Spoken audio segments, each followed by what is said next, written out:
नमस्ते, तव्हांजो स्वागत आहे पंहिंजे चैनल हिंदू सिंधी किचन में।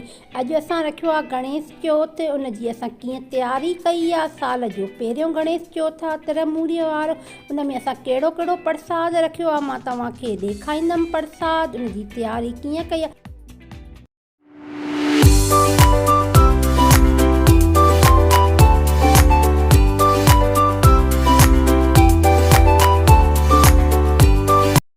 बोणीडा तैयार कंदासीं, लड्डू तैयार कंदासीं तिरनि जा। हे आहे असांजो 100 ग्राम असांजा तिर। अच्छा तिर इनखे असां रोस्ट कंदासीं। इनखे फ्राई पैन में जीअं इन जी ख़ुशबू निकिरी वञे 5 मिंट असां इनखे रोस्ट कंदासीं, जीअं असांजा लड्डू सुठा तयार थी वञनि। इहे असां रखंदासीं गणेश चौथ ते। तिरमूरीअ वारी असांजी गणेश चौथ आहे, उन ते असां लड्डू तयार कंदासीं तिरनि वारा। इन में असां 1 स्पून इन में असां गिहु विझंदासीं। गुड़ असां तयार करण लाइ इहो गुड़ हुयो असांजो 80 ग्राम असांजो गुड़। इहो असां इन में विझंदासीं। असां 3 स्पून असां इन में पाणी विझंदासीं, जीअं असांजो मेल्ट थी वञे असांजो गुड़।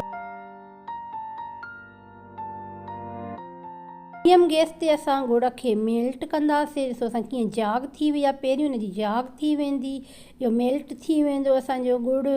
त पोइ असां अॻिते तव्हांखे ॾेखारींदमि त कीअं असां इन जी तव्हांखे पहचान थींदी। असांजो गुड़ पची वियो आहे, मां तव्हांखे ॾेखारींदमि। हिनखे असां थालीअ में असां हिनखे लाहींदासीं जल्दी में। इन करे असां हिनखे ग्रीस करे छॾियो आहे तेल सां। 1 चमचो असां हिनखे हणी छॾियोसीं, चङी तरह सां मिक्स कयोसीं। ॾिसो असांजो हाणे तयारु थियण वारी आहे। हिन में असां ॾिसो कीअं असांजो तयारु थिए थो, मां तव्हांखे ॾेखारींदसि। इन में असां थोरो पाणीअ में असां हिनखे विझंदासीं, पहचान थी वेंदी, मां तव्हांखे ॾेखारियां थी। हिन में असां पाणीअ में 1 टेपो असां हिन में विधोसीं। हाणे तयारु थियो, हल्की गैस करे छॾियो। ॾिसो असांजो हाणे तयारु थी वियो आहे। असां हिन में चुटकी भर असां हिन में सोडा विझंदासीं। जल्दी जल्दी में असां हिन में सोडा विझी करे जल्दी जल्दी मिक्स करे छॾींदासीं। पोइ असां हिन में हाणे तिर विझंदासीं। इहो फास्ट कमु थींदो आहे, जल्दी कमु थींदो आहे। असांजी मिक्स करण में असांखे थोरो फास्ट हलणो पवंदो आहे, त जीअं असांजे सुठे नमूने हिन में मिक्स थी वञे। हाणे ॾिसो असांजे 5 मिंट असां थधो करण लाइ रखी छॾियासीं, त जीअं असां पोइ लड्डू ठाहींदा गरम गरम असां न ठाहे सघंदासीं। 2 मिंट असां हिनखे रखियासीं, गोल गोल लड्डू ठाहे असांजा तयारु थी वियो आहे 1 प्रसाद।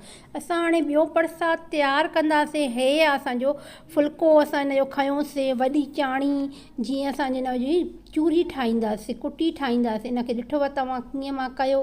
थोरो सन्हो फुल्को न, असां थोरो मोटो फुल्को पचायोसीं। इनखे जीअं असां रोटी पचाईंदा आहियूं, फुल्को पचाईंदा आहियूं, तीअं हिनखे पचाईंदा, वॾो करे पचायो आहे। इन मां असां लड्डू ठाहींदासीं, जेका हर असां गणेश चौथ ते प्रसाद रखंदा आहियूं। हो त सिर्फ़ु तिरमूरीअ ते लड्डू ठाहियासीं न तिरनि जा। तिरमूरीअ जो जेको विर्तु हुयो गणेश चौथ जो साल में पहिरियों, पोइ हे असां जॾहिं महीने में विर्तु ईंदो आहे असां तयारु कंदा आहियूं। ॾिसो कीअं असां हिनखे फुल्के जी बोरी कईसीं। हाणे असां हिन जी गिहु विझी करे जेको असां रोटीअ में खाईंदा आहियूं उहो असां हिन में विझंदासीं। खंडु विझंदासीं इन फुल्के में। इनखे असां चङी तरह सां मिक्स कंदासीं। ॾिसो कीअं मिक्स कयूं था। ॾिसो असां हिनखे कीअं मिक्स कयूं था। खंडु विझीसीं, गिहु विधोसीं। हिनखे असां चङी तरह तव्हां सचे गिह जो बि तव्हां करे सघो था। असांखे उहो पसंदि न आहे, इन करे असां पंहिंजो जेको रोटी खाईंदा आहियूं असां उनजो असां इहो गिहु विधोसीं। इहे लड्डू ठाहींदासीं, 1 ठाहींदासीं। हे ॾिसो असां इहो सॼो प्रसाद आहे। इहे असांजा लड्डू ठाहिया आहिनि। थोरो प्रसाद असां इहो रखियो आहे, 1 असां न्याणीअ खे ॾींदासीं। ऐं जेके ॿिया 3 इहे असां दरिया में विझंदासीं। हे सोपारी ठाही आहे, ॾीओ ठाहियो आहे, नांग ठाहियो। हे कचो खीर आहे, इहो कचो खीर असां चंड खे अर्घु ॾींदा। हे गुल आहिनि। ऐं असां इहो प्रसाद एक्स्ट्रा रखियो आहे। इन में प्रसाद सभिनी खे ॾियण जे लाइ। हे असां पूजा कयूं था। असां विया आहियूं भाभीअ जे घर, उते वञी करे असां हिन जी पूजा कंदासीं।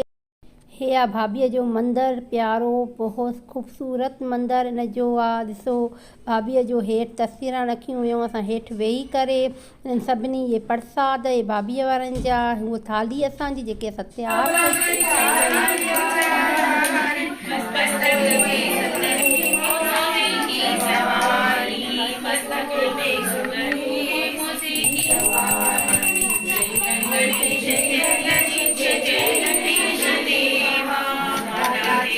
ॾिठो तव्हां। असां पूजा कईसीं, आरती कईसीं। हाणे फोटो शूट कंदासीं। इन खां पोइ असां घर अची करे चंड खे अर्घु ॾिनोसीं। तव्हां चंदा मामा खां जेका ख़्वाहिश हुजे तव्हां पूरी थी वेंदी, उन खां तव्हां घुरी सघो था।